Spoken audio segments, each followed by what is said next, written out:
Salve, salve pessoal! Tudo certo? Estamos começando o primeiro, o mais essencial podcast, que ele é produzido e ele é gravado aqui em Erechim, Rio Grande do Sul, Alto Uruguai. Muito prazer, eu sou o Jefferson Prates e a partir de agora nós vamos bater um papo com esse cara, Christian Rogério, empreendedor, um cara estudioso, um cara super capacitado e gente fina. Só que ele tem um defeito. Eu acho que tu é colorado, né, Christian? É, tem que ser, né? Tem que ser colorado. Vou agradecer o convite também, né? Show? Seja bem-vindo. Abrindo esse espaço para nós conversar, contar um pouco sobre o que é, principalmente, né, o segmento que eu estou trabalhando agora, né? Perfeito. Então agradeço esse momento aí para... Antes de falar do que você está trabalhando agora, eu quero que você conte um pouco mais da história da sua vida, que você conte de onde você veio, como tudo começou. Bom, lá no início, né?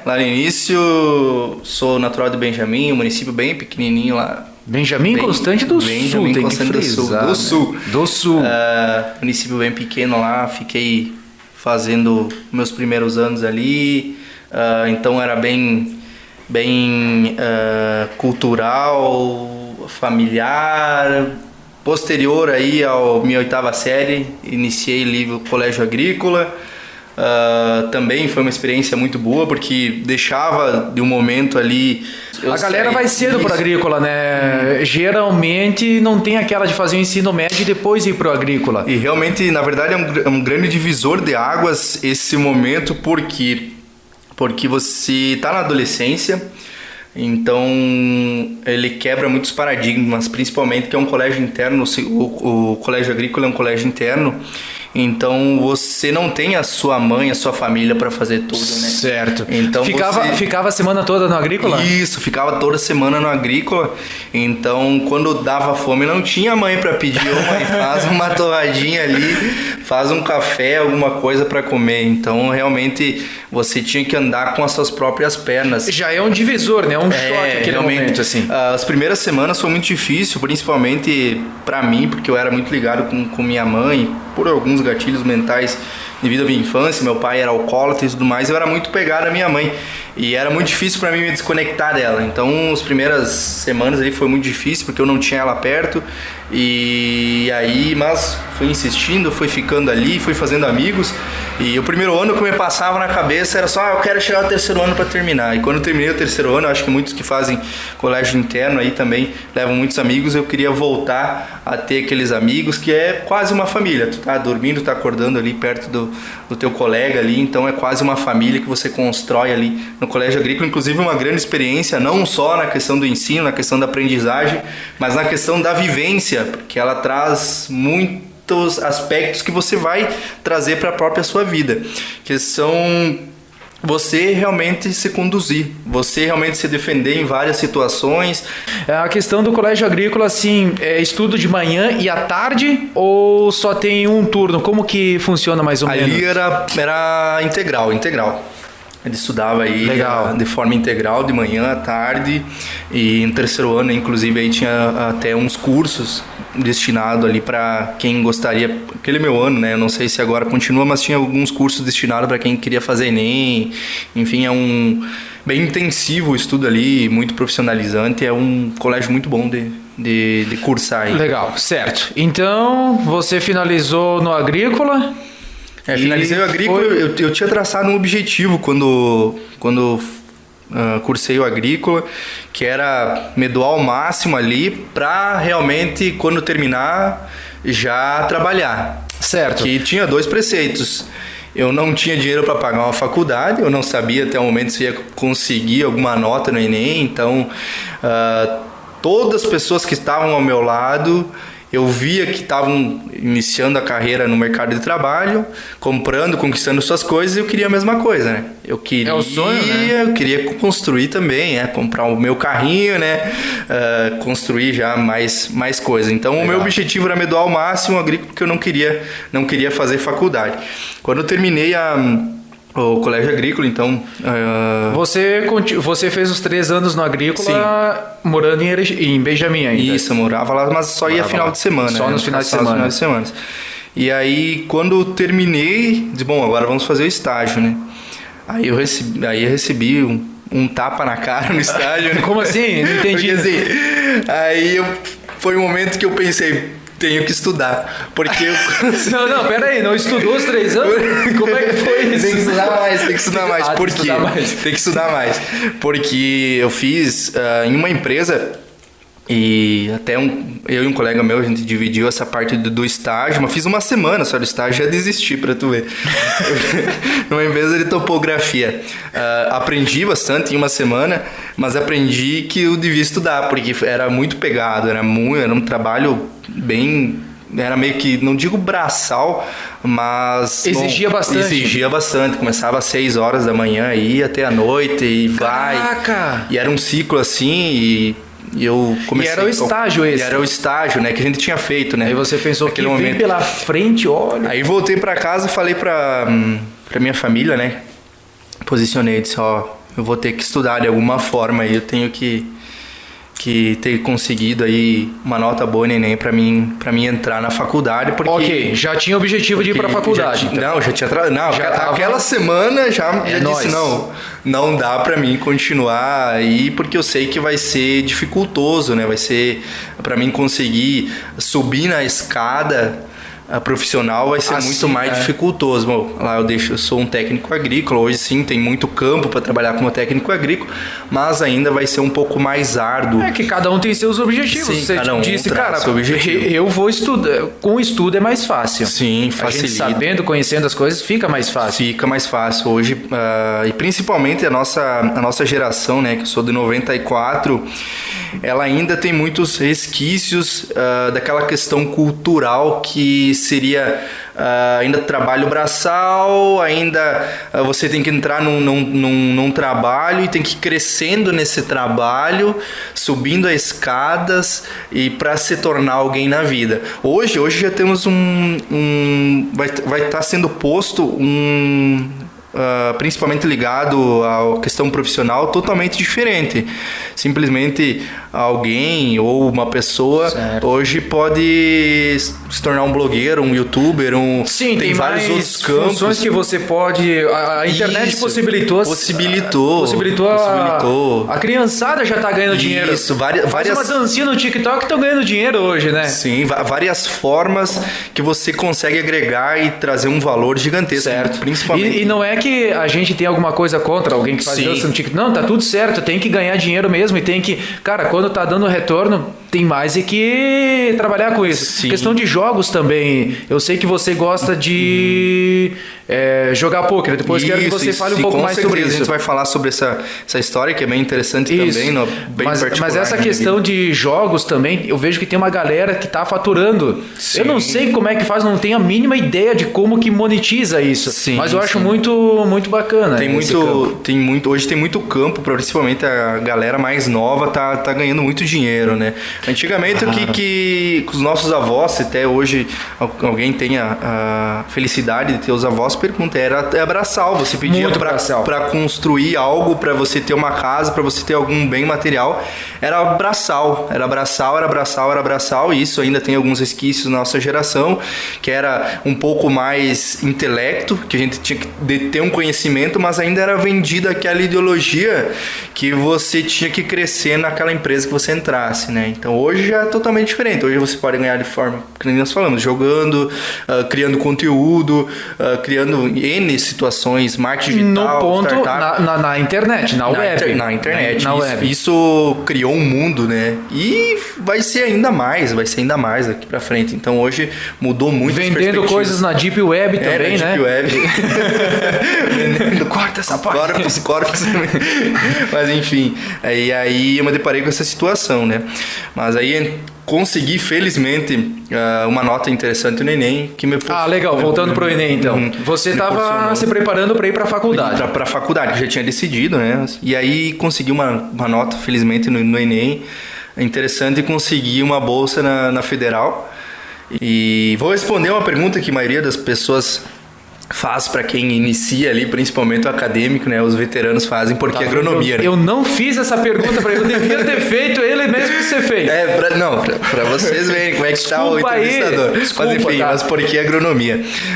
Agronomia, na verdade, quando eu fui pro colégio agrícola, como eu falei, aquela questão do intelecto, a família se preocupava muito em fazer com que o jovem, no caso eu, né, aprendesse muito.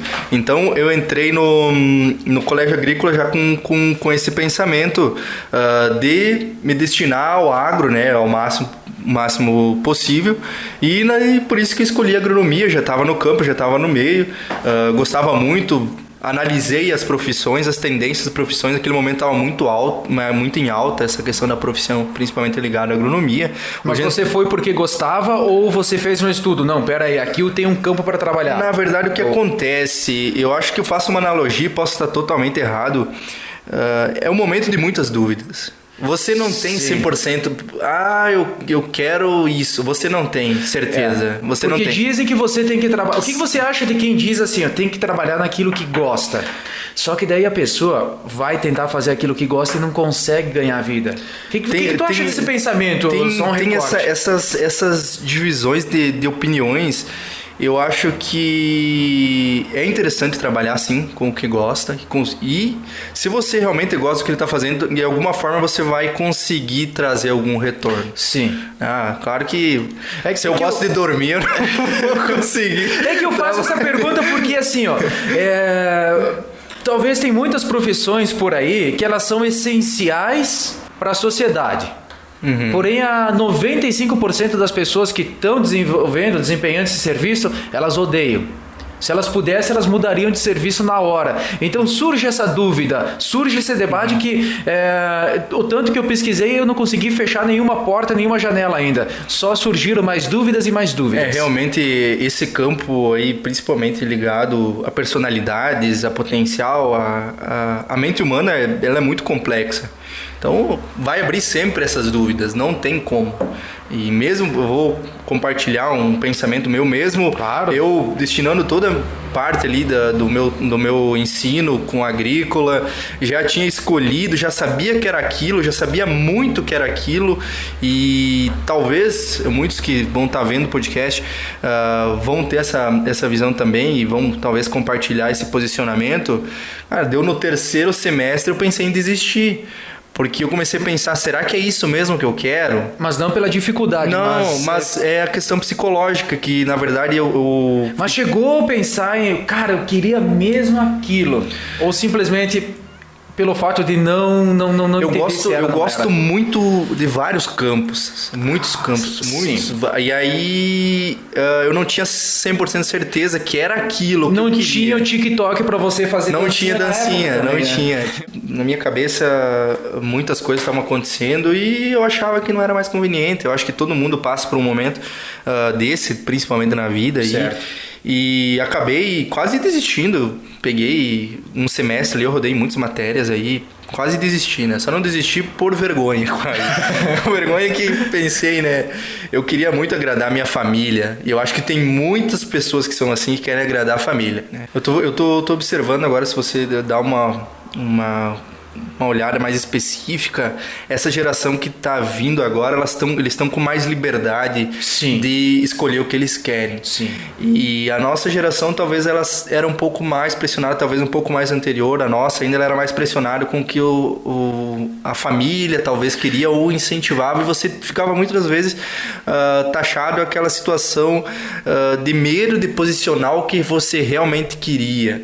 É que tinha a questão da família, assim, eu queria o melhor para os filhos. Isso. E como eles passaram muita dificuldade, o meu pai, ele vive contando a história de que eles dividiam um ovo para 2, 3 irmãos para ter o que comer. Uhum. Então eles tomavam decisões baseadas naquilo que já tinham vivido e pensavam, não, aqui a gente não vai passar fome, então faça isso que não tem erro. Talvez muito baseado no passado deles. Isso. E essa questão de experiência, ela tem que ser ouvida. Eu acho que ela tem que ser ouvida também e ser considerada, porque o grau de maturidade, você com 16, 15 anos, não tem nem comparação com alguém que tenha 50, 60. A vivência é outra. Mas entre nós, a gurizada hoje que tem 7 anos, cara, eles são muito mais rápidos que nós lá com 7 anos, né? Sim. Não, é que assim, ó, são duas situações que até você posicionou agora, eu achei bem interessante. São vivências. São informações. Hoje, informação tá na palma da mão. Hoje as crianças nascem com toda essa tecnologia, toda essa informação, e a gente vai posicionar até onde essa informação vai poder levar. Por isso que hoje também vai ter uma grande dificuldade de você também conseguir controlar os jovens e direcionar para um caminho que seja palpável, que seja interessante também para eles. Porque esse grau de informação ele pode ser muito bom, e é muito bom, e pode ser muito negativo. Por que muito negativo? É que assim, ó, a informação ela é interessante. Hoje, vamos analisar o celular. Hoje, simplesmente, você pode pegar o Dr. Google ali e descobrir que você está com câncer. Qualquer coisa diz que está com câncer no Google. Tô com dor de cabeça. Tá com câncer ou tá grávido? É uma brincadeira. Mas, enfim, hoje tem muita informação. Só que eu vejo que quem está utilizando agora é rede social e TikTok, né? Bom, olha só, há um tempo atrás me falaram que muitas ocasiões você não precisa ser formado em uma faculdade. Já vamos voltar para a tua faculdade, que eu estou muito interessado para ver onde isso vai dar. Hoje falaram assim, não precisa ter uma faculdade, o Google ensina tudo. Até que ponto isso é verdadeiro? Assim, tem muita informação, principalmente no Google, acho que sim, tem muita informação lá. Mas o erro, tem muita informação lá. Pode ser que tá certo, pode ser que tá incorreto, enfim, é muita informação, então a gente tem que lapidar, com certeza. Eu dei a resposta, tá, mas como é que você vai se tornar um médico no Google? Sim, não tem como, né? Poxa. Mas, hoje eu vejo que você pode ter muita informação, principalmente Google, YouTube. Eu aprendi muita coisa no YouTube. Por isso que eu falei, tem muita informação, mas eu vejo que muitos jovens, não estou generalizando, com certeza, não detêm essa informação, não buscam essa informação, só sabem mexer, enfim, na questão das redes sociais, na questão de TikTok, Instagram, Facebook, mais destinado a isso. Eles buscam mais a diversão, acho, isso, né? Eu acho que é natural das pessoas tendenciar a ir pro lado mais divertido, ao lado mais legal, mas é melhor você, enfim, ficar olhando o TikTok do que você ver uma videoaula lá chata de 30 minutos. Entendeu? Por isso que eu falei que tudo quando é muito, não é bom. Então, se você conseguisse sim generalizar, se você conseguisse dosar suas horas do dia, vou dar lá pro meu filho que fique lá, enfim, pelo menos 1h30, 2 horas estudando, enfim, ou vendo algumas videoaulas, com certeza é muito produtivo. Não tem como a gente também generalizar tudo isso, porque as experiências, como a gente falou, é totalmente diferente. Os jovens hoje estão com outra experiência que a gente viveu, então não tem como a gente simplesmente bater na mesa e dizer, não, aqui era todo mato. Que nem uma acreditezinha. Não, aqui era tudo mato.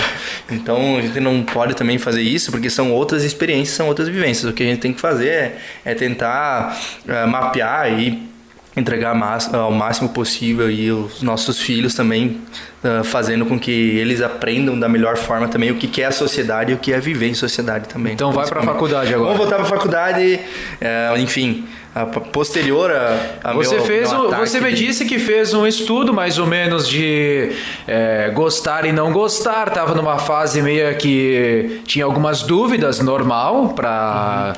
Até o adulto tem dúvidas se for ver, né? Sim. E você fez um estudo de mercado também. Sim. Lá eu já tinha feito um estudo, uma análise aí principalmente do crescimento, né? E o agro é um meio que não para, né? Então, conciliado a isso, tinha muitas empresas, principalmente na nossa região, que estavam crescendo. Então, pensei, é um mercado muito bom, vou me inserir nisso, vou trabalhar nessa parte aí que com certeza a gente vai colher bons frutos. Então me destinei com um foco maior, busquei um acompanhamento, fiz um tratamento principalmente nesse momento, né, que me gerou muitas dúvidas aí posterior ao terceiro semestre, que eu falei que tinha tido essa dificuldade psicológica. E continuei a faculdade.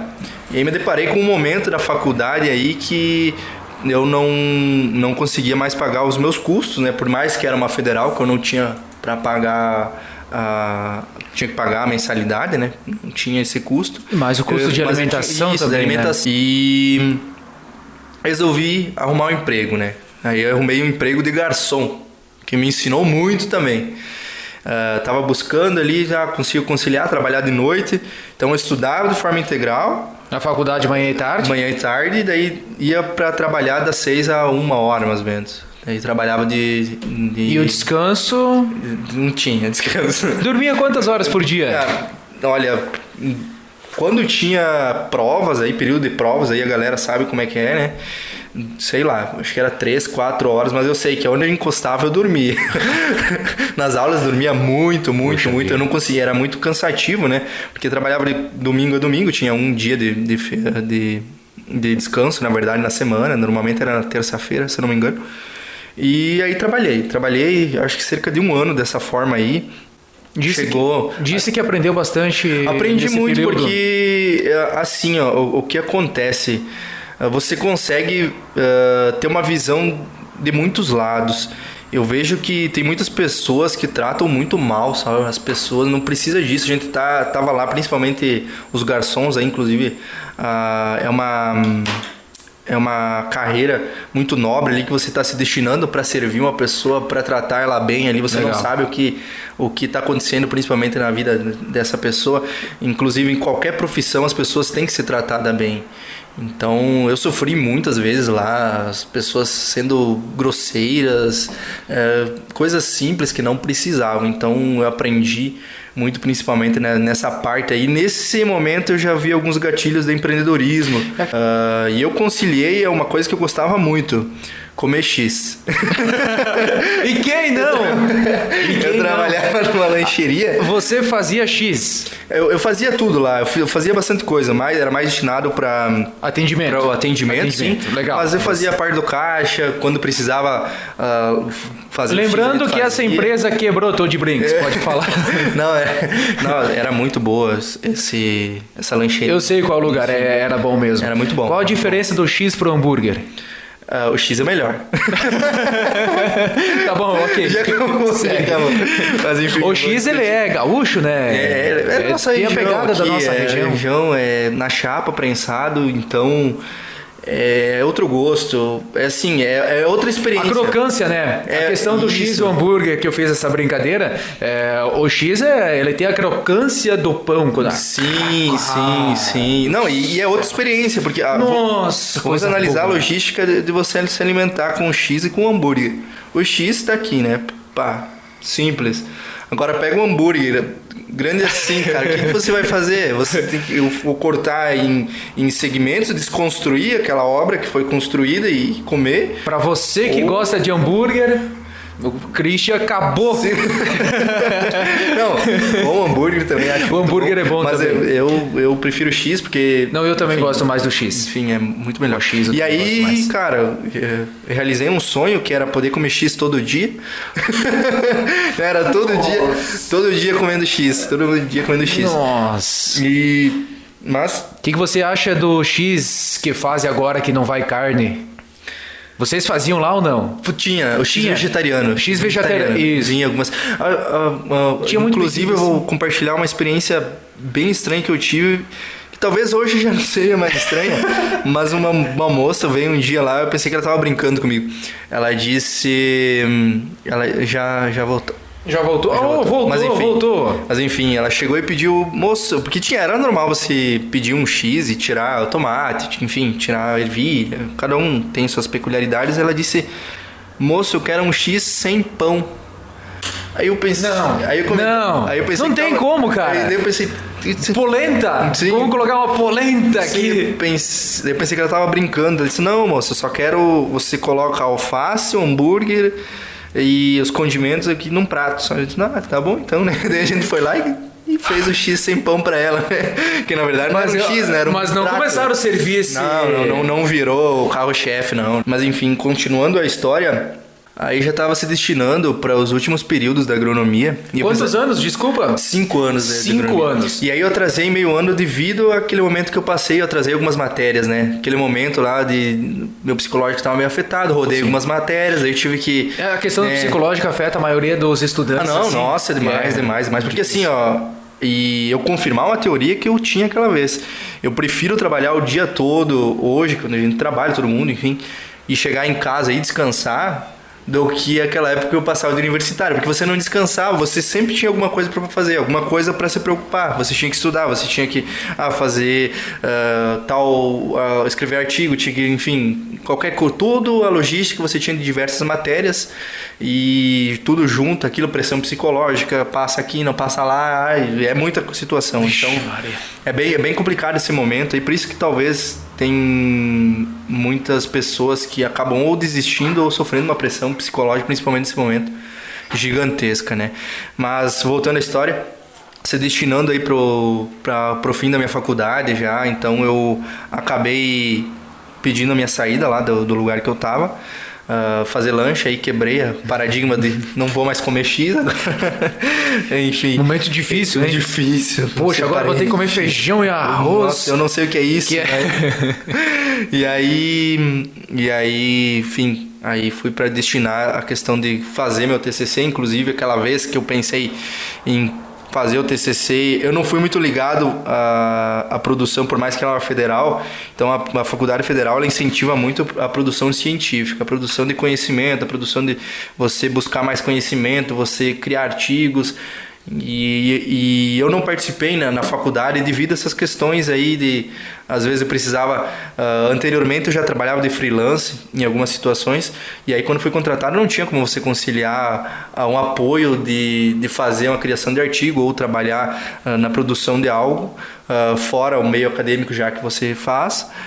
Então eu não me destinei muito à produção de artigos, que a maioria... Tinha muitos colegas aí que faziam isso, né? Que produziram muito durante o período e eu não. A única situação que eu me deparei a criar um estudo foi no momento do TCC, e aí eu pensei, vou criar algo fantástico aqui, vou, né, virar o senhor pesquisador, né?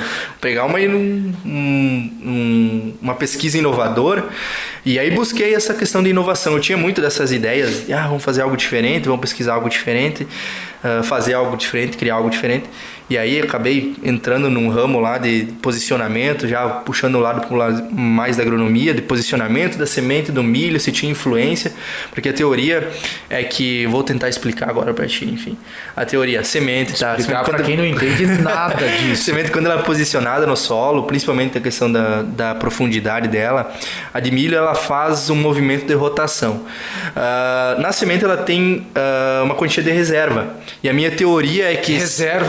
É uma reserva, vamos colocar entre parênteses aqui para ser mais fácil para quem não conhece. É um alimento. É um alimento dela. Vamos dizer que tu tem a tua mochilinha, é o alimento da semente, seria reservas nutritivas delas para ela conseguir fazer a emergência. Certo. Ela conseguir sair do solo, né? Ela... Sair do solo. Seria o nascimento e daqui em diante se vira. Para ela levantar, vamos dizer assim, para ela emergir ali, ela precisava da sementinha. É o pai que dá R$1.000 pro filho e diz, daqui em diante se vira. Essa teoria. Da semente. Da teoria. E aí a minha teoria eu pensei, daqui a pouco se ela faz... Nossa, andando daqui a pouco... Mas enfim, se caso ela fazer um movimento de rotação e esse movimento de rotação no solo gaste alguma quantia de reserva a mais, talvez ela tenha alguma influência no desenvolvimento dela, na produtividade, na emergência. Essa é a minha teoria, né? Eu pensei, vou construir, vou fazer isso, vou fazer isso. Aí pedi ajuda dos meus colegas lá, a gente se ajudou muito e criamos o projeto, conduzi a campo, que ainda tem outras situações que tem que ser controlada, principalmente direcionar esse estudo, mas vou resumir a situação. A gente fez esse estudo e quando eu fui justificar, quando a gente faz um planejamento, quem faz agronomia sabe, a gente faz um planejamento, aí é fácil, né? Seria mais ou menos a gente justificar o que a gente está fazendo, a justificação do projeto, como vai ser feito, como vai ser conduzido. Legal. E aí, nesse semestre fui muito bem, tudo bem, ok. Agora no segundo semestre o que a gente vai fazer? Conclusão do nosso estudo. E aí eu tinha que concluir com alguma coisa, eu tinha que concluir com base em algum estudo, né? Com base em algum conhecimento. E aí fui pesquisar, deixei para depois, como sempre. Fui pesquisar algum estudo para me justificar o que eu tinha encontrado, né, sobre a questão do movimento. Me deparei que não tinha estudo nenhum sobre isso, né? Aí, nossa, sinceramente, passei alguns finais de semana chorando muito, rezando muito e tentando justificar o que tinha encontrado, que na verdade ela não tinha influência, e hoje talvez eu justifiquei no meu TCC, que é mais palpável, atingir a questão da granulometria da semente, que seria o tamanho dela, né? O tamanho dela justifica a questão de reserva delas. Por isso que hoje, quando você compra uma semente certificada, quando o produtor rural compra uma semente certificada, ela vem de forma homogênea, ela vem com padronizações de tamanhos, devido à questão da reserva e a indicação da profundidade da semente, para que ela tenha quantia de reserva suficiente para emergir do solo. Profundidade me chama a atenção, porque eu plantei, sabe, com a maquininha aquela... o Saraquá, como Saraquá é o nome, né? Isso. Eu acho que outras regiões talvez tenham outro nome, mas... Provavelmente, né? Hoje, só se é para você plantar na horta, no quintal de casa, você usa uma máquina dessa. Senão a tecnologia... Sim. Tecnologia não. As plantadeiras, né? Na verdade, vou corrigir agora. Corrige, claro. Eu coloquei uma vez... Não pode. Plantadeira. Apanhou. Apanhei do professor lá. É semeadora. Plantadeira, plantas. Semeadoras são sementes. Obrigado pela correção. Então, seria uma semeadora, na verdade. Então, elas tomaram conta e sempre o pai dizia pra gente: planta fundo. Se você plantar por cima, simplesmente não vai nascer, ou vai nascer e o sol já vai queimar. O pai falava assim. Né? Até onde que isso é verdadeiro? Quanto mais profundo, melhor, ou chega um ponto que... Não. É a mesma ideologia que a gente posicionou. Ela tem um ponto ideal aí para cada cultura, tem, obviamente, mas destinado a essa questão da reserva da semente, né? Reserva da semente. Se você plantar muito profundo, ela vai gastar toda a reserva da semente dela e não vai conseguir emergir. Ela vai simplesmente morrer. Agora a gente vem com várias situações, né? Que antigamente tinha várias analogias que eram feitas. Legal. Era outra época, era outra forma de se pensar, era outras experiências também, né? Destinada principalmente à parte da agronomia, aos estudos, né? Mas enfim, e tava com muita dificuldade em me inserir no mercado de trabalho, muita dificuldade mesmo. Fazia muitas entrevistas, não passava, e aí, voltando um pouquinho ali no meio acadêmico, eu aprendi a jogar pôquer, que foi aquela situação que você me posicionou. Aprendi a jogar pôquer e jogava muito lá com meus amigos, pôquer. E um dia eu acabei perdendo, ainda lembro, eu fui no clube e perdi R$150. Mas R$150 pra mim naquela época era, meu Deus do céu. Mas voltando à minha história, aí comecei a estudar o pôquer, estudar pouquinho ali. Aí estudar pôquer e procurar um emprego. Isso, estudando pôquer, né? Estudando pôquer e procura emprego. E aí comecei, ainda lembro, eu estudei muito intensivo, acho que foi um mês, estudei muito. Daí eu tinha, acho que era em torno de uns R$150. Aí voltando àquela ideia da internet, né? Provavelmente foi ali que você estudou. Sim. No YouTube. Voltando à questão de você se apaixonar por alguma coisa e querer aprender. Sim. E daí eu apaixonei muito nisso. Aí, fora da questão das regras, eu vi que era um mundo de possibilidades, de analogias, de pessoas com certas visões, com visões diferentes e tal. Eu digo, nossa, que mundo louco isso, né? E aí me apaixonei muito pelo jogo. E aí caí de forma gigantesca nisso. Se aprofundou, procurando emprego e... Isso. E aí, nesse momento, eu peguei R$150 e investi. E aí eu fui pro meio online, né? Que é realmente onde que tem mais jogadores, envolve mais dinheiro lá, é mais fácil, né? Lá tem mais recreativos. E aí, ainda lembro, peguei R$150, comecei a jogar, ganhei 780 primeiro dia. Eu pensei, tô rico, tô milionário. Aí a maioria dos jogadores iniciais que jogam faz essa conta, 780 vezes 30, né? Não, estourei. Tô milionário. Já conta o negócio, bolsa de valores. O cara que todo mundo que entrou ganhou dinheiro e daí vai lá e... Aí eu pensei, não, vou vender meu curso online, meu arrasta pra cima, todo mundo rico, agora já era. Eu pensei nisso aqui, assim, toda uma analogia e fui aprendendo com o passar do tempo. Eu jogava, nesse momento, eu jogava 2 mesas no máximo, mas enfim, foi aprimorando, estudando mais.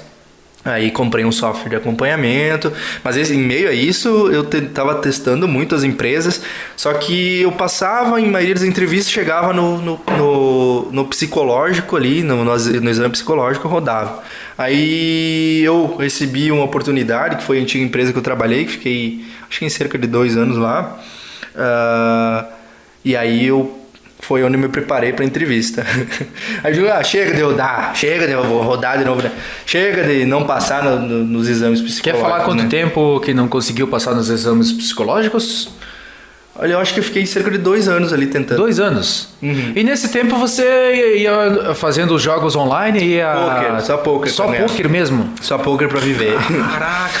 Você vivia do poker? Sim, só a única fonte de renda basicamente era o poker. Não tinha outra fonte de renda, né? Só nisso. Podia fazer dancinha no TikTok nessa época já ia dar certo. Mas enfim, aí recebi uma oportunidade, né? Fui fazer entrevista, inclusive foi uma empresa que era uma corretora de seguros agrícolas, né? Que é o que eu trabalho hoje.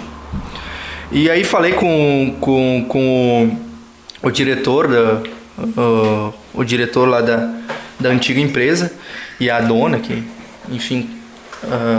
Antes de você continuar essa história, então vamos dar o nosso patrocínio, Essencial Agro. Sua lavoura segura é essencial. Essencial Agro é o seguinte, você vai lá, investe na sua lavoura, falar por cima aqui, a gente vai aprofundar um pouco mais nos próximos dias aí.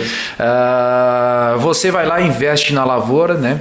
Antes disso, você vai consultar o seguro. O seguro é muito caro. O seguro tal coisa. Eu tenho que gastar com seguro. Jovem, a gente vai lá, investe na lavoura, investe milhares, muitas notas, né? Sim, muito dinheiro do poker. Vai lá, pega todo o dinheiro do poker e diz, vou fazer uma lavoura de milho.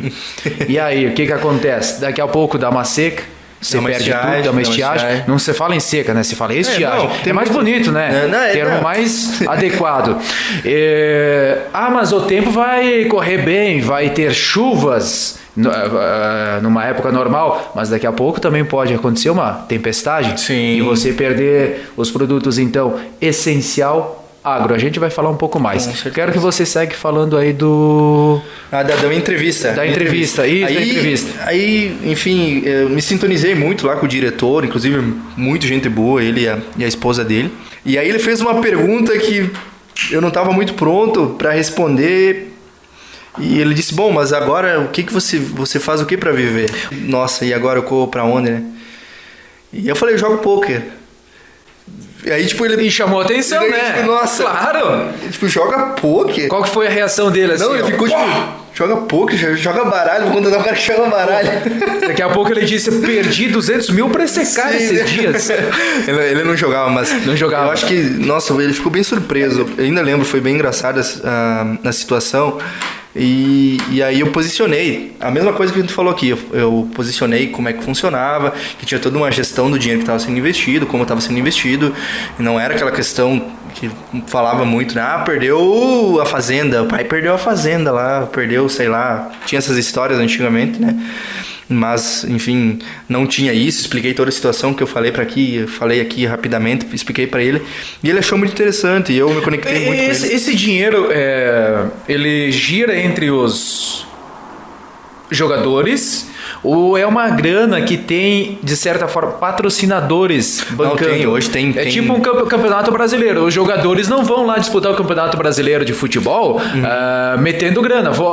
O Diego Souza mete não sei quanto, o D'Alessandro mais não sei quanto, e diz, não, tem o patrocinador, tem a empresa X, tem a montadora de carros, tem a Essencial Agro daqui, né? Sim. O que acontece? O jogador, ele pode simplesmente pegar o dinheiro do bolso dele, colocar na plataforma, plataforma e jogar. Certo. Mas hoje tem muitas, vou colocar empresas patrocinadores. Na verdade são times, eles são chamados times, mas eles entregam um bankroll, que a gente chama, que seria o dinheiro que você está jogando lá. Certo. Eles te entregam vou chutar $10 mil ali e você joga. Mas daí você tem que dividir parte dos seus resultados com o time. Com o time, claro. Com o time, entendeu? Mas então você consegue jogar pôquer sem ter um centavo no bolso. Sim, também. Se você se destinar a isso, estudar muito, você pode entrar para um time e os caras te patrocinarem e você tá jogando, enfim, não tendo esse risco de perder dinheiro, né? Obviamente, porque eles vão amortizar toda essa questão aí, né? Se acontecer alguma perca.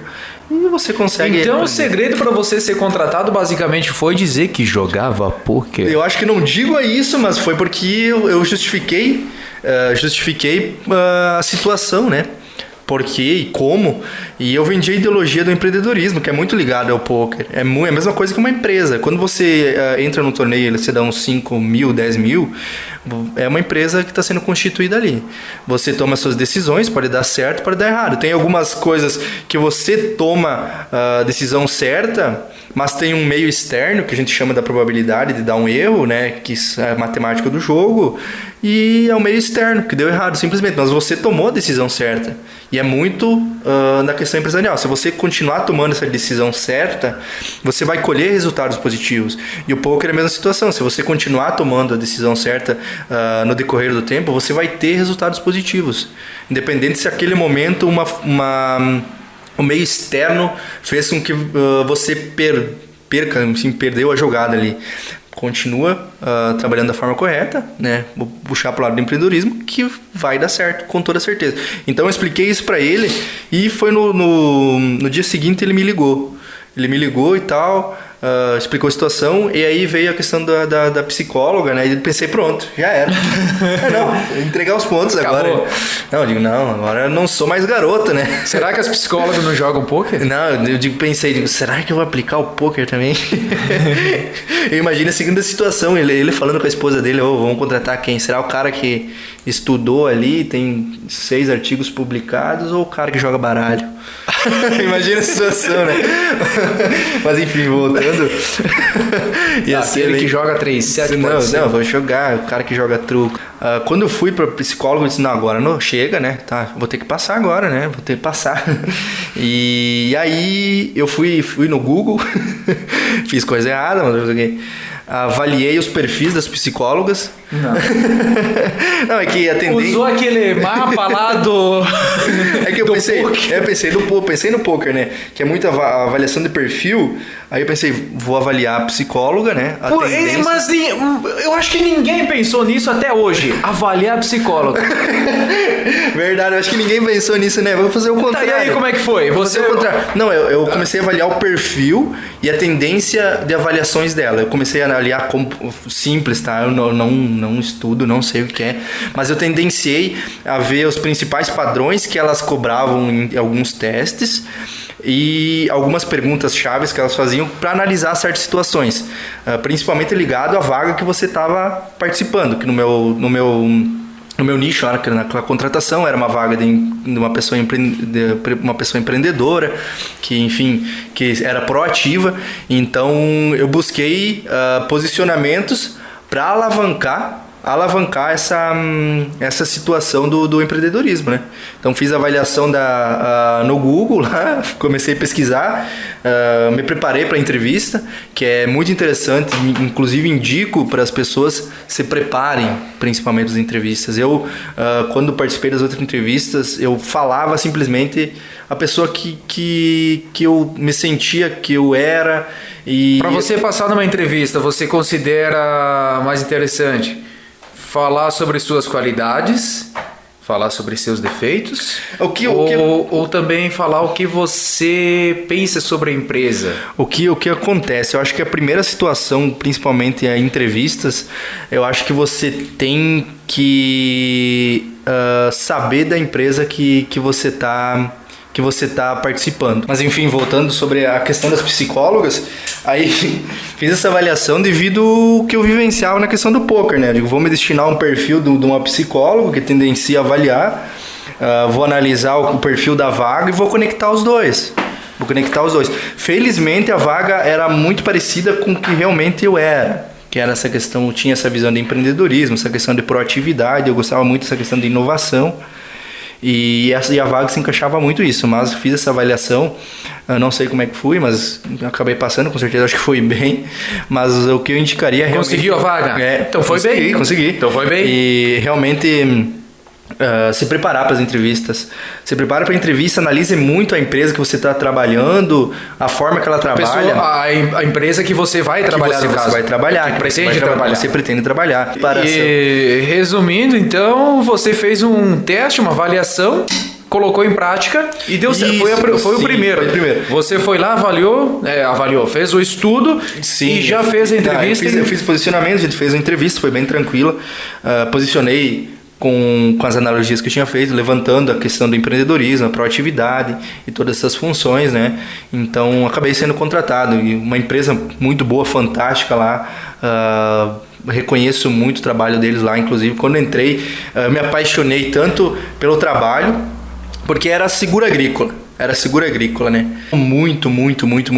Eu era muito ligado a resultado, ainda justifico a questão do poker com um certo resultado, mas eu queria o resultado das coisas para ontem, porque eu queria provar para eles que eu conseguiria aquela vaga, que eu era bom. Então eu me deparei com uma região nova, que eles teoricamente não atuavam tanto, e eu tinha que... Eu vou vender panela, vou colocar entre parênteses, bater nas portas das empresas que trabalhavam com insumos, que são revendas. O seguro que vocês trabalhavam era só agrícola? Isso. Era mais destinado para agrícola. Porque tem vários seguros, sim, né? Sim, vários. E aí, basicamente, eu conheci muitas pessoas na região e aprendi muito lá, principalmente com o meu supervisor. Me ensinou muitas coisas. Ele era... Aqui de Erechim mesmo? Não, ele era de Soledade. Soledade, mas a empresa... A empresa era de Soledade também. Soledade também. Sim, e aí o que aconteceu... Mas você foi até lá para fazer a contratação, sim. Mas eu ia esporadicamente umas 3 vezes por ano. Ah, legal. Não, você atuava aqui, então. Atuava em Erechim, certo. Só que era um emprego totalmente fora do comum, porque você tinha que buscar resultados, mas ele te dava muita autonomia de você fazer... Jogar poker. Não fala isso, não, cara.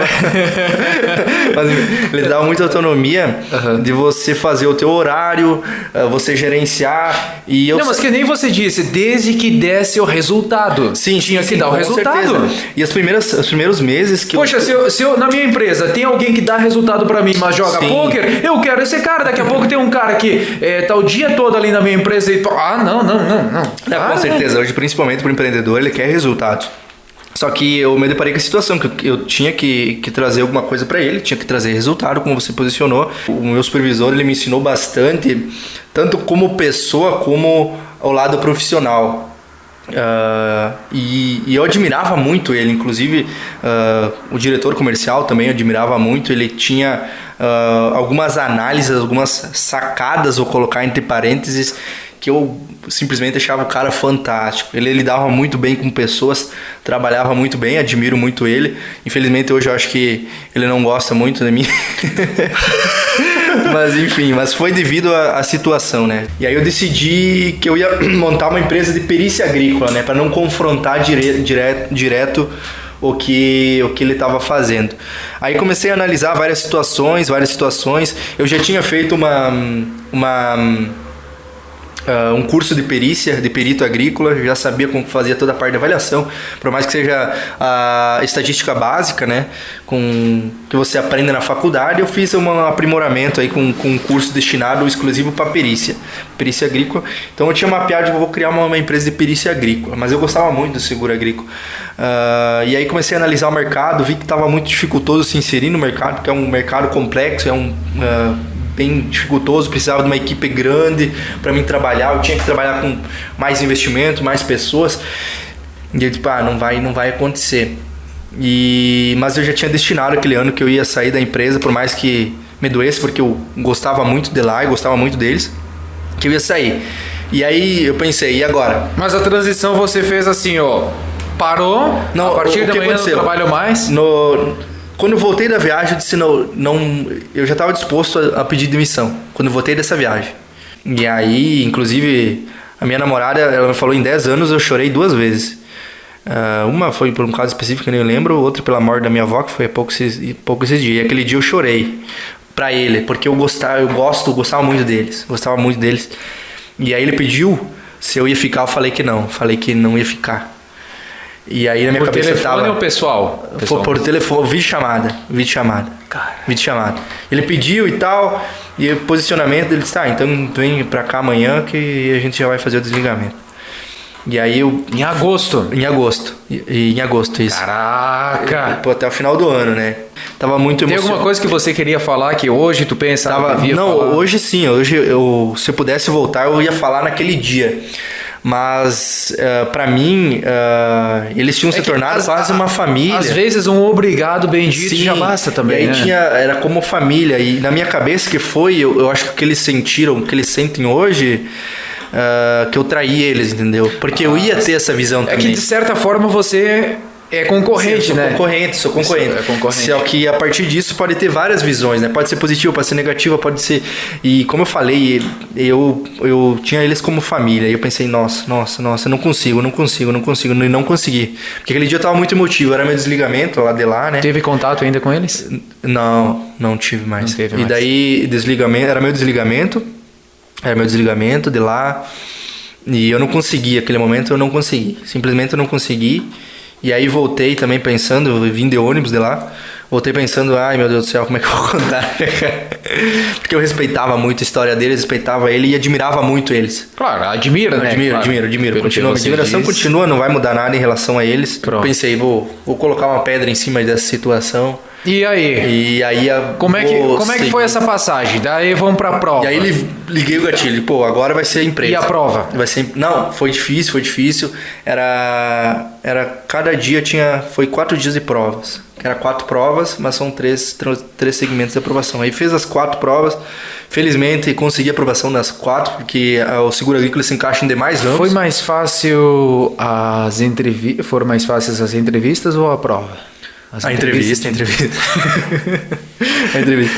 E aí, mas enfim, aí consegui aprovação. Só que o mercado do seguro agrícola é muito complexo, né? São várias situações. Eu já tinha um conhecimento. É que tem a questão assim, tem a questão agora que você vai falar do empreendedorismo, de quando você assumiu essa questão do seguro agrícola, assumiu essa empresa, tem a visão tua, que você pode falar agora, né? E tem a visão de quem vai comprar o teu produto. Com né? certeza. De quem precisa comprar. E aí, como é que você começou a se conectar com essas pessoas?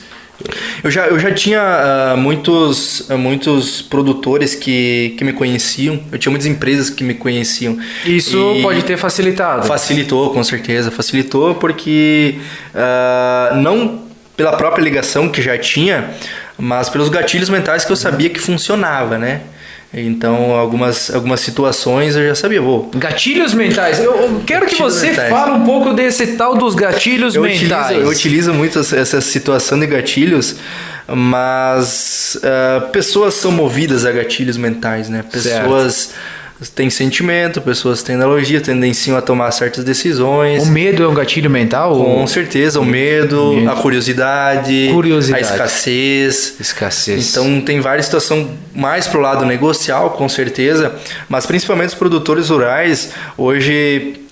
Mas é que os gatilhos mentais, então, pra galera, pra gente se aprofundar um pouquinho, é a questão de você simplesmente mostrar uma realidade, isso, de certa forma. Uma realidade. Só que tem gente que se move pelo medo, tem gente que se move pela segurança. Pela segurança. Né? Olha, um gatilho mental, por exemplo,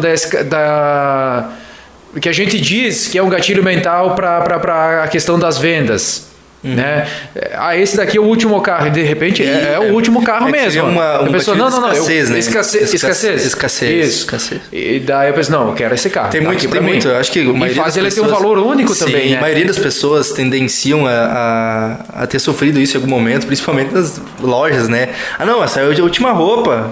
Lembra a época da gasolina? Que não tinha mais combustível. Isso. Ia acabar, cara, era fila nos postos. Filas. É escassez, né? Quando um produto é escasso, as pessoas tendenciam a ir lá e talvez fechar algum negócio e tal. Mas na questão da análise que eu fiz, esses gatilhos e esse histórico que eu já tinha de vivência do mercado, foi só aprimorado em algumas situações. Eu tinha alguns pensamentos que eu mudaria em algumas situações da empresa que eu trabalhava, então eu trouxe isso para a Essencial Agro, né? Eu disse, vou trabalhar dessa forma, vou tentar levar algo de diferente também, e vou provar o mercado, vamos ver como é que funciona, né? Mas esses gatilhos mentais... Pra você que não leva a sério gatilhos mentais, você que tem um negócio aí, cara, se aprofunda. Tem o material do Érico Rocha. É muito interessante. Chegou a assistir o Érico Rocha? Deve acompanhar outro, tem vários, né? Eu fiz um profissional que é incrível, que é o Thiago Tesman. Ele é mais direcionado ao marketing digital, ele posiciona muito os gatilhos mentais, mas na criação de anúncios, de posicionamento. Claro. Só que isso não precisa ser copiado exclusivamente para isso. Ele pode ser copiado muito pro lado negocial, pro lado de uma empresa que você tá, enfim, o ramo que você trabalha, mostra você uma liderança, trabalhar. Mostra um conhecimento que você tem. Isso. Esse cara sabe, esse cara entende, né? Mostrando sim, porque essa questão dos gatilhos. Volto à questão de bater na questão de perfis do poker, né? Volta à história do poker, mas hoje você consegue desenhar o seu... Agora nós estamos vendo o teu lado, né? A questão dos gatilhos, como que você vai chegar às pessoas. Você chega às pessoas, beleza. Você, com a empresa, vendeu seguros, vários seguros, e muitas pessoas agradeceram por terem feito o seguro agrícola? Com certeza, com certeza. O que acontece? Pessoas trabalham com experiência. Hoje, já voltando para o nosso negócio, pessoas trabalham com experiência. Infelizmente, para o nosso ramo, porque o seguro agrícola ele é uma forma de trazer firmeza e estabilidade para o produtor rural, independente do que ocorra em relação ao clima. O que é essa estabilidade? A estabilidade é o seguinte: o produtor investiu, e hoje está um investimento muito grande na lavoura. Beleza, o produtor investiu $500 000. $500 000, ok. $500 000 na lavoura dele. Ok. Com expectativa de colheita, se investe $500 000, tem expectativa de colher quanto mais ou menos? O que acontece? 2 milhões talvez. Enfim, são em sacas por hectare a produção, daí tem uma questão negocial também, mas vamos fazer um desenho disso. Certo. E aí eu tô certo fazer o desenho tipo... Vamos trabalhar a questão do investimento do produtor. Investimento em grãos, sem contar o diesel. Vamos analisar assim, só o investimento do produtor rural. Só em reais, não vamos entrar os meios técnicos. Ok, perfeito. Investimento básico. O produtor investiu $500 000. $500 000. $500 000.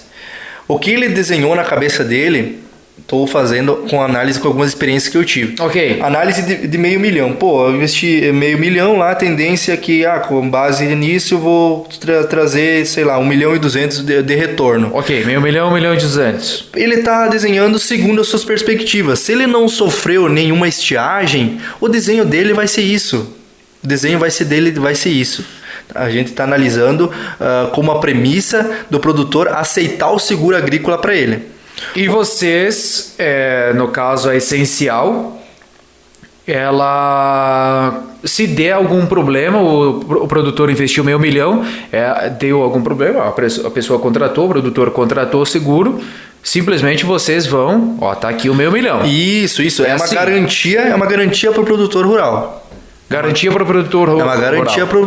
basicamente o dinheiro que investiu está aqui. Isso. A gente trabalha com garantia em sacas por hectare, tá? Tem algumas divergências em algumas... Como assim sacas por hectare? É uma garantia, vamos dizer assim, o produtor rural... É em cima da colheita já? Não, o que acontece? Vamos explicar simples o produto que é mais comercializado no ramo do seguro agrícola. Produto multirrisco, todos os riscos provenientes do tempo, em grande maioria das vezes. Vamos trabalhar com as culturas que são mais usuais na nossa região: milho, soja, trigo. Vamos pegar a soja, que tem um grande volume de plantio aí na nossa região. A garantia para o produtor rural é 35 sacas por hectare. Se o produtor colher 20 sacas, ele tem direito a receber 15 sacas vezes o valor que ele fixou. Esse valor fixado, vamos entender, vamos com calma. Esse valor fixado da saca é com base no investimento dele. Tá? Se ele investiu 5 mil reais, pegamos os 5 mil reais do produtor rural e dividimos pelas 35 sacas. 35 sacas que foi o valor de garantia feito pela seguradora. Aliás, nós somos uma corretora de seguro agrícola. Nós somos o meio de campo. Fizemos a conexão do produtor rural com a seguradora. A seguradora é quem assume o risco. Mas a seguradora pode vender? Que nem... De forma direta, não. Não? Ela precisa de corretores. Precisa do meio de campo. Precisa do meio de campo. Porque hoje eu levo isso como bandeira principal. Eu defendo o produtor rural e a seguradora. Entendeu? Entendi. Eu comercializo os produtos da seguradora, mas eu tô junto com o produtor rural. Para que realmente o que foi tratado na proposta de seguro agrícola dele, na pólice, seja cumprido. Então, por isso que os corretores, principalmente de seguro agrícola, eles têm que ter um conhecimento hábil para acompanhar o produtor rural nesse tempo, se caso ele precisar. Entendeu? Mas ler todos aqueles artiguinhos, todas aquelas questões assim do contrato. Isso, ele tem que saber principalmente o meio agrícola, os riscos excluídos do produtor rural, que é onde ele não vai receber o seguro agrícola. Se dá uma problemática. Tem as modalidades de seguro agrícola, por exemplo, esse seguro não cobre tal coisa, essa modalidade cobre tudo. Isso, tem isso ou não? No ramo do seguro agrícola tem o multirisco. O multirisco, que é esse produto que a gente falou, que é uma gama de riscos em um produto só, garantia em sacas por hectare. Tem uns que trabalham com garantia em valor por saca e tem um que trabalha com porcentagem de dano. A lavoura teve 65% de dano. 65% de dano aplicado sobre os 5 mil reais que foi o investimento dele por hectare. Entendeu? Esse é o produto multirisco. O produto, vamos... trazer para o nosso meio, que é muito usual na cultura do trigo, que é o geada e granizo. O geada e granizo é o chamado risco nomeado, que ele cobre só esses dois riscos, apenas geada e apenas o granizo. E a pessoa que compra, o produtor que compra o seguro, contrata o seguro, né? Contrata o seguro através do banco. Não tem esse contato direto lá com o Christian. Christian, me ajuda aí. O que aí. acontece, tem muitas agências que fazem um trabalho muito bom, mas tem que ter um cuidado, porque realmente o seguro agrícola, ele é uma ferramenta muito boa, mas ele precisa, aliás, de profissionais muito qualificados. Porque hoje, vamos analisar um gerente de banco ou um gerente de conta. Ele está envolvido em quantas situações? Não, ele está cuidando do banco primeiro lugar. É muitas situações. Então, muitas situações, inclusive o seguro agrícola. Imagina dar uma atenção para o produtor rural que está sofrendo sobre um estresse no momento porque ele está perdendo a lavoura dele. Aí ele liga para o banco, daqui a pouco precisa resolver alguma situação, mas o gerente daqui a pouco tem está resolvendo outra situação. Ele vai ficar mais estressado ainda, então fica complicado. Hoje nós se destinamos exclusivo com seguro agrícola e temos uma equipe para isso, e ainda é bastante coisa, muitos detalhes que a gente tem que acompanhar o produtor rural, a gente tem que fazer o acionamento de forma correta. Muitas das vezes o produto ele funciona, mas é aplicado da forma incorreta, porque o produtor rural, cada produtor tem sua peculiaridade. Eu tenho pequeno, tenho médio, tenho produtores que plantam 500 hectares e tem 22 talhões. Talhões seriam as repartições, os croquis, enfim, do produtor rural, as divisões dele, né? E tem produtores que tem 500 hectares e é um talhão total. Aí, como é que eu vou generalizar? Como é que eu vou aplicar? Vou aplicar um produto para ele com regra de média de talhão, com média de apólice. Como vai ser essa situação? Vamos puxar para o nosso ramo. Um produtor de 2.000 hectares. Simplesmente vou contratar o seguro agrícola. Vou lá e contrato o seguro agrícola, média geral de apólice. Tenho, 50 talhões, 30, 20 talhões, independente. Em variadas regiões. Se dá uma problemática, esse produtor dificilmente vai receber o seguro agrícola se for aplicado num produto médio de talhão, porque vai fazer a média total. Aí o produtor perde lá em 6 talhões, mas tem 10 talhões que ele foi bem. Esses 10 talhões que foi bem vai sobrepor aquela produtividade que foi mal naqueles outros talhões, e o produtor não vai ter direito a receber uma indenização. Agora, se for aplicado um produto por média de talhão e a leitura for aplicada sobre a avaliação do talhão em si, ele vai receber essa indenização.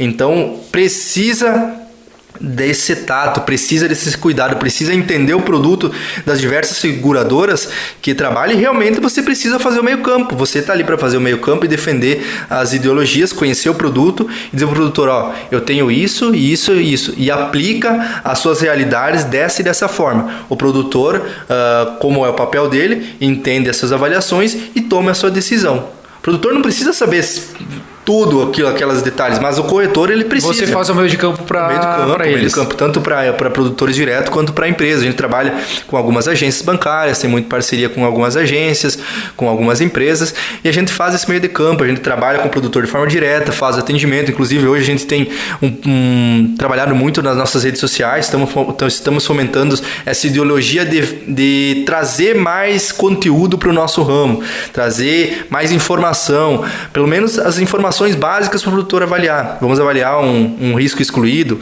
que é o básico para a gente avaliar uma contratação de um seguro agrícola, o mínimo possível. Então a gente está vendendo essas ideologias principalmente lá nas nossas redes sociais e fomentando essa parte que é muito importante. Você está falando em redes sociais, você faz o contato praticamente 100% através da rede social, ou tem os agricultores que...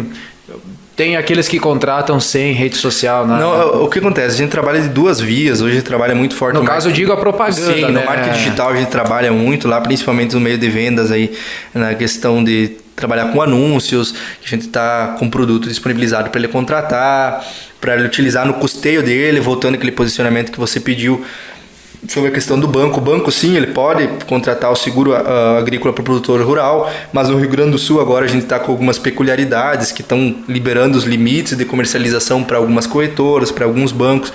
Então, em alguns casos, o produtor ele precisa buscar o custeio dele,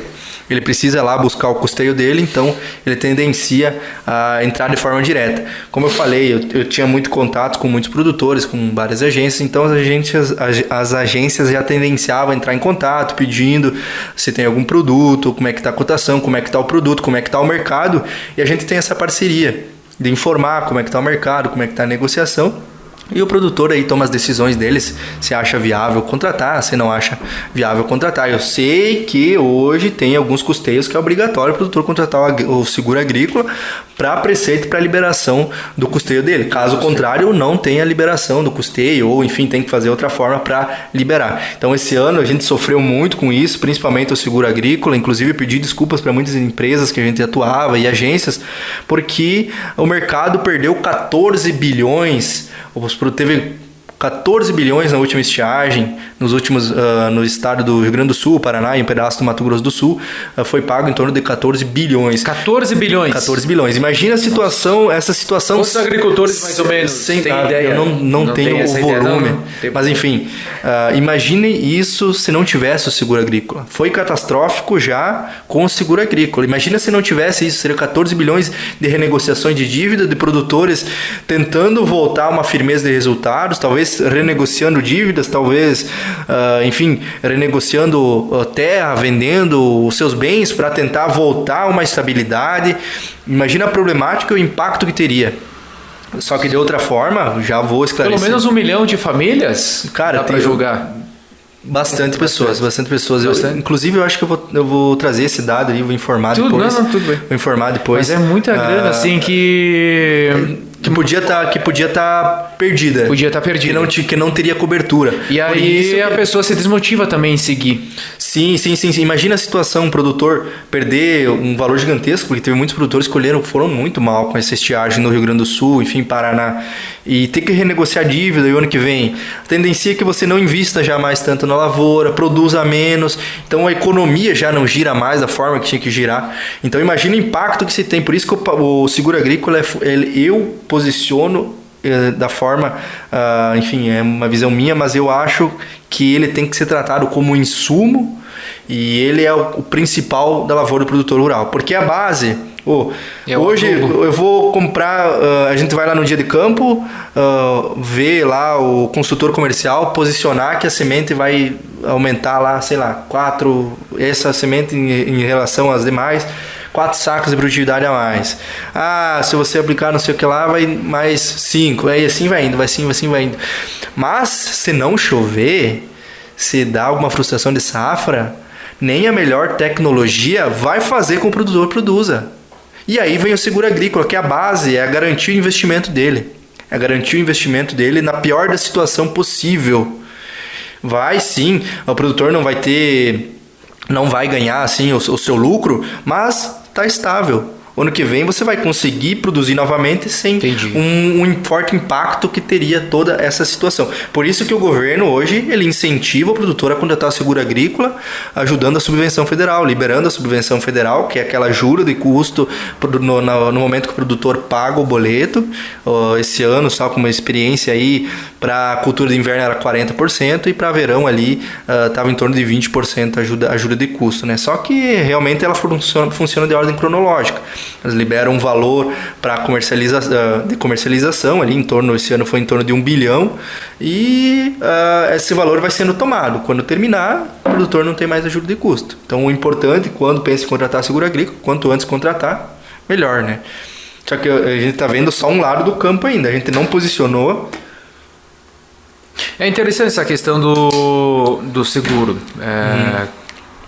Você hoje só trabalha com a questão do seguro agrícola. Na Essencial Agro eu trabalho só com seguro agrícola. Só com seguro agrícola. Tem Essencial Seguros, que é outro responsável que cuida, que se destina a todas as energias lá, que é o Victor. Ele trabalha com seguro de vida e seguro estrutural daí. Mas ele cuida daí é o caso a parte. Não, eu quero falar sobre a questão da Essencial Agro. Sim. A questão da Essencial Agro, para entender um pouco mais, que você faz esse meio de campo. Os bancos, por vezes, eles dizem, não, pega por aqui, fala com o Christian, ou não tem muito isso. É que eu acho que existem parcerias também. Isso, existem parcerias e algumas peculiaridades que acontecem. Algumas agências, alguns bancos tendenciam a trabalhar de forma interna, mas o produtor rural, muitos produtores não sabem, mas via de regra, via de lei, o produtor ele tem que receber uma cotação interna e uma cotação externa. É que eu cresci sabendo que o seguro você contratava no banco só. E acontecia muito isso. Agora está vindo alguns corretores especializados, inclusive produtores rurais.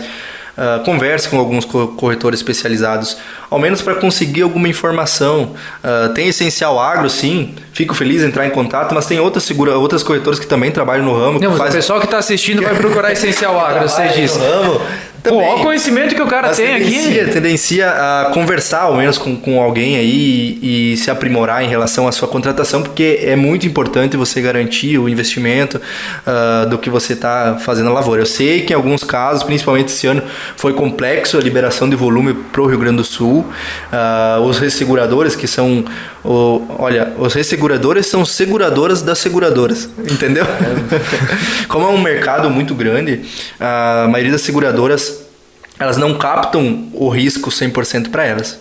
Elas tendenciam a fazer um contrato com um ressegurador. Tá? Então imagina um mercado que perdeu 14 bilhões. Hoje todo mundo trabalha com algum retorno. Aí nós vemos o Rio Grande do Sul com uma perspectiva de laninha, que a tendência é que esse ano não seja tão bom. Entendo super os posicionamentos do produtor, aí vem aquela questão, agora que muitos produtores posicionam, e eu tenho que respeitar, agora que tá mal, a seguradora não quer contratar. Mas elas precisam trazer resultados para o ressegurador. Então elas vêm com um volume um pouco menor para tentar trazer uma estabilidade para o mercado. E aí que está a questão de quem tem que contratar antes, contratar cedo, não esperar isso, porque acontece, as seguradoras liberam volume, vão liberar contratação de 10 mil hectares lá em tal região, contratou os 10 mil hectares, a tendência é que não tenha mais. E o que acontece muito nesse ramo, eu posiciono para os produtores, e por experiência própria, e vem aquela ideologia do papo de vendedor, né? Não tem, que foi aquela gatilha de escassez. Amanhã vai terminar. E quando o produtor me ligava amanhã, eu dizia, terminou. Como terminou? Porque eu falei que ia terminar. Sim. E porque era só papo de vendedor, não, né? Porque tem esse detalhe no seguro agrícola, não dá para deixar para amanhã. Não é diferente de outros ramos, não pode ser aplicado porque a taxa também oscila de uma hora para outra. Então, quando pensou em contratar seguro agrícola, contrata. Principalmente agora, nesse momento que a gente está passando por um momento bem complexo devido à estiagem que aconteceu nesses estados aí, no Rio Grande do Sul, Paraná, em um pedaço aí do Mato Grosso do Sul, tem uma região aí, vem com um pouco limite novamente. Então, se pretende contratar o seguro agrícola, já se destine com uma empresa especializada e contrate o seu seguro agrícola o quanto antes, para não ficar sem limite. Mas o mercado do Brasil ainda está evoluindo muito bem, seria melhor se mais estados contratassem seguro agrícola. Porque daí não são todos. Não, porque acontece o seguinte, é a ideia de mutualismo. Entendeu? Vamos pensar a ideia de mutualismo. A gente está em 10 pessoas. E a ideia do seguro agrícola. A gente que foi até posicionado, que antigamente que surgiu essa ideia do mutualismo, foi alguma história, possivelmente alguma live que eu ouvi. Tô curioso. E eu vou copiar. Eles tinham algumas viagens com alguns camelos. E nessas viagens, vamos citar o exemplo, essas 10 pessoas, eu tinha 5 camelos, você tinha 5 camelos, todas as pessoas tinham 5 camelos. E a gente fazia lá, passava o deserto, e eles viram que o passar do tempo, você perdia 3 camelos. Pô, ficou com 2 camelos, né, cara? Eu fiz a minha viagem bem e consegui meus 5 camelos. Mas daí na outra viagem eu perdi camelo também. Então vamos fazer o seguinte, vamos trabalhar junto, uma ideia de mutualismo, e lá no final, se você perdeu um camelo, eu entrego perdeu 2 camelos, eu tenho 5, tu entrega um camelo. Então a ideia do mutualismo, a ideia de diluir o teu risco em mais pessoas. E é a ideia do seguro agrícola. A ideia do seguro, na verdade, como um todo, né? Eu puxo muito pro seguro agrícola porque eu vivencio muito seguro, isso, né? Casa, Mas, carro. enfim, sim, é essa ideologia. A gente diluir o risco em mais situações. E o Brasil precisava muito disso. A gente pega alguns estados que tem muita contratação e alguns estados que não tem muita contratação. Pega a região do Goiás. Rio Grande do Sul tem muita contratação? Não, os maiores estados que lideram são o Paraná e o Rio Grande do Sul. Em contratações? De forma direta, é uma análise correta. As regiões que estão dando mais problemática, os produtores vão tendenciar a contratar mais e as seguradoras querem comercializar. Qual estado que mais produz hoje no Brasil? Cara, agora você me pegou uma informação bem interessante. Eu ouço falar do Mato Grosso, assim, não... Tem uma área muito grande agricultável, mas eu não estou atentando a esses dados em relação à área agricultável. Mas o que contrata seguro agrícola mais é o Paraná e o Rio Grande do Sul. São regiões que contratam muito. Se o Brasil como um todo contratasse mais, a gente diluía muito mais o risco. A gente pega lá Goiás, enfim, Minas, Mato Grosso do Sul, todos os estados, se tendenciassem a contratar mais o seguro agrícola, seria muito mais funcional, porque ele diluiria mais o risco em mais regiões, e se uma região sofresse mais, a região que não sofreu, cobriria esses custos, né? Agora eu entendi a jogada. Isso, e traria uma estabilidade no mercado como um todo. Entendeu? Certo. Então essa ideologia seria mais interessante. Por isso que as seguradoras sofreram, porque os estados que elas mais trabalhavam, que vamos dizer foram os que mais sofreram. Foram os mais que sofreram. Por isso que perdeu muito, o mercado perdeu muito nos últimos anos, porque esses estados que mais contratavam foram os estados que mais sofreram. E aí fica complexo. Basicamente a ideia é o quê? Vamos dizer que tem 2 estados no Brasil, São Paulo e Rio Grande do Sul. São Paulo e Rio Grande do Sul fazem a contratação. Daí São Paulo sofreu e o Rio Grande do Sul teve uma safra do caramba, então passa pra lá. É a ideologia de uma seguradora. De uma seguradora, que seja viável para ela, diluir o risco dela. Sim, porque ela não tem como ficar imprimindo dinheiro e largar no mercado. Não tem como, né? Então seria interessante e seria muito bom para a seguradora fazer essa questão. E elas tendenciam a fazer isso, só que alguns estados elas não tendenciam a não contratar, que vem da ideologia da experiência.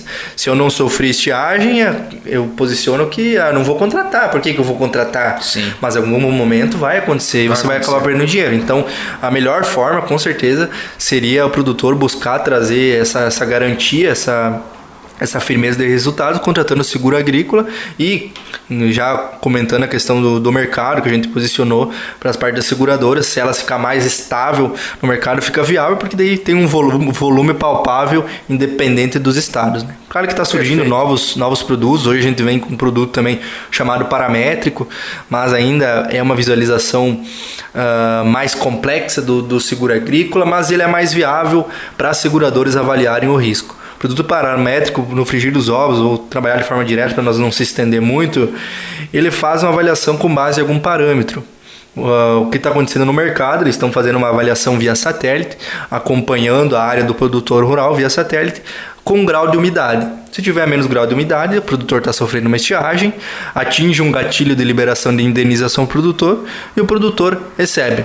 É mais palpável, é mais viável para os produtores contratarem, porque eles vão conseguir visualizar também na plataforma dele, e a seguradora fica mais assertiva na questão de avaliar melhor o risco e inclusive na questão de precificar melhor o risco para o produtor rural. Mas eu ainda vejo que é um mercado que está crescendo, está engatinhando, que ainda estamos buscando as novas seguradoras para trabalhar nesse mercado, e ainda a gente tem vários parâmetros para quebrar, tanto na questão das empresas, quanto na questão dos produtores também ser mais adeptos. É difícil trabalhar com seguro agrícola, já faz anos que está no mercado. Imagine um seguro paramétrico que faz uma avaliação via satélite, são muitas dúvidas ainda do produtor rural. Então, vai dar certo sim, mas ainda tem muita água para rolar aí para nós chegar nesse Poxa vida, momento que aí. bacana, olha, uma história de vida que tem muita curiosidade, assim, passou por tanta coisa. A questão do pôquer também me chamou a atenção, né? É o jogador de baralho, né? Jogador de baralho, estudou para passar num exame, né? O exame... Ah, meu Deus, isso para corretor de seguro. Para corretor de seguro, isso. E antes você tinha tentado entrar em alguma outra empresa também? Cara, eu tentei. Para fazer X não precisou fazer o teste, foi mais tranquilo. Foi uma conversa direta. Inclusive eu tentei entrar em várias empresas que não eram do meu segmento. Que não era do segmento. Coca-Cola, tentei entrar na Coca-Cola, Ponto Frio. Tá, e pera aí, qual o requerimento para entrar na Coca-Cola? Cara, eu posicionei... Nossa, tomar refri? Eu tava muito triste. Então o que você disse? Eu não gosto de Coca-Cola. O posicionamento deles foi o seguinte, eles, cara, eu vou contratar você, vou te recrutar, você vai trabalhar 3 meses, vamos dizer assim, vou investir em você e você vai, no momento que você tiver, e não tá errado o posicionamento dele, no momento que você tiver uma oportunidade você vai sair, porque você não vai, tu tem formação, tu não vai ficar na Coca-Cola. Ah, eles fizeram essa leitura. Sim, e não tá errado, de certa forma. Porque mas se você tivesse entrado na Coca-Cola, quem sabe... Hoje você teria a própria marca de refrigerante. E a Coca-Cola está chateada, né? Está chateada, né? Mas será que não foi isso que o cara da Fruc fez, o cara da Pepsi? Pode ser, que era estagiário, que ficou brabo, né? E acabou. É uma fazendo boa. Isso. Não. E mais qual empresa? Cara, eu acho que as mais diferentes foi Coca-Cola, Ponto Frio. Ponto Frio? Acho que Magazine, eu tentei também. Magazine? Cara, várias. Eu pensei, vou criar a empresa agora, se não tentei. Daí o pessoal da Magazine falou, nem a pau, vai sair mais uma Volpato aqui. Mas quero, já não aguento mais. Mas, muito cara, ponto e a frio. Essencial, eu trabalho na Essencial Agro, tem Essencial Agro, mas a gente tem Essencial Seguros também. Você tem junto com outras pessoas? Isso. Eu tendencio a ser especialista em algo, né? Então eu busco alguém que se destine e dê a energia para isso, né? Bom, eu sou Essencial Agro, a minha vida é Essencial Agro, eu conheço, então eu conduzo 100% Essencial Agro, né? Agora, a Essencial Seguros é destinada para seguro estrutural e seguro de vida. Eu acompanho, tomar decisão, parcerias e tal, mas quem faz todo o gerenciamento, comercialização é o representante comercial hoje que faz esse cuidado. Inclusive agora temos um podcast também, né? Aê! Podcast! Podcast em Erechim. Tem que destacar isso. Inclusive, esse podcast, ele teve vários nomes, né? Ele teve. A gente começou com... Vamos falar os nomes? Vamos falar. Vamos deixar mais pra frente, não vamos falar já. Vamos deixar mais pra... Vários nomes que a gente pensou, e daí lá no Google, putz, esse nome já tem. Inclusive tem muito podcast, né? Tem muito podcast, cara. Muito podcast. Mas a ideia básica desse podcast é a questão do empreendedorismo. Pessoas que começaram, pessoas que estão pensando em começar algum negócio, que tem uma ideia diferente. Então a ideia é entrevistar essas pessoas e tentar detalhar a carreira dela, como que foi. Detalhar para as pessoas, alguns vão se identificar, os outros não, mas entender que cada um tem sua história, vai pedalando, vai batendo a cabeça, fica 2 anos tentando conseguir emprego, quebra uma empresa e depois consegue dar a volta por cima, e cada um tem uma história, e você também pode construir a tua própria história, vir contar aqui para nós. Você que já construiu alguma história também, venha contar pra gente. Venha contar, venha conversar conosco. Cara, obrigado. Valeu. Valeu. Obrigado. Tchau.